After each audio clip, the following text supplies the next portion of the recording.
गुरु वशिष्ठ जी ज्योतिष गणना करते हैं और अपनी दिव्य दृष्टि से पता लगाते हैं मुहूर्त का।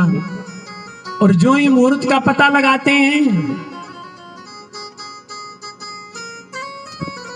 तो देखते हैं कि राम जी के जीवन में यदि राज्याभिषेक की घड़ी कोई शुभ है तो वो कल के दिन है। और एक घड़ी आएगी जो बहुत लंबे काल के बाद में आएगी, 14 वर्ष बाद में।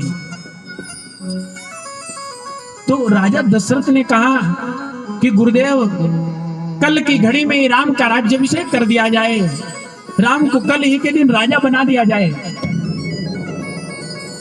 मैं 14 वर्ष तक इंतजार नहीं कर सकता।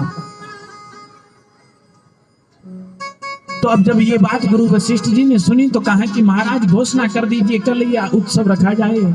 तो महाराज दशरथ ये घोषणा कर देते हैं कि मैं घोषणा करता हूं कि कल ही प्रातःकालीन राम का राज्याभिषेक किया जाएगा। और जब ये घोषणा होती है उस सभा के अंदर तो धीरे धीरे बात नगर में फैल जाती है। सारे नगरवासी जो हैं इस घटना को सुनकर के बड़े प्रसन्न होते हैं। नगर में अब ढोल नगाड़े मृदंग बजने लग जाते हैं, मिठाइयां फटने लग जाती हैं कि अब हमारे राम राजा बनने वाले हैं। और जो ही ये सूचना धीरे धीरे अंतःपुर में पहुंचती है, महल में पहुंचती है, तो सारी रानियां भी बड़ी प्रसन्न हो रही हैं कि अब राम राजा होगा तो एक नया उत्सव आने वाला है।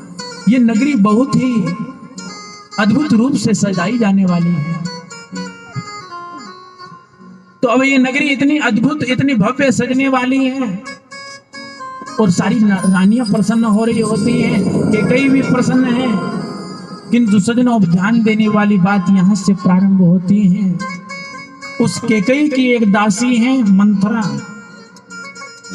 उसके मन में ये विचार आता है कि यदि राम राजा बन जाएंगे तो राजमाता कौशल्या हो जाएगी, और राजमाता यदि कौशल्या होगी तो फिर सारा का सारा राजमहल कौशल्या के अंदर में रहेगा और कैकेयी को ज्यादा कुछ समझा नहीं जाएगा और कैकेयी का कुछ महत्व नहीं होगा, तो ज्यादा मेरा भी महत्व नहीं होगा।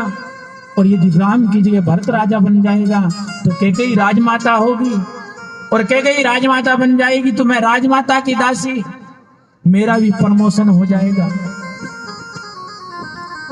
अपने प्रमोशन के चक्कर में वो सारे राज परिवार को बिगाड़ना चाह रही है।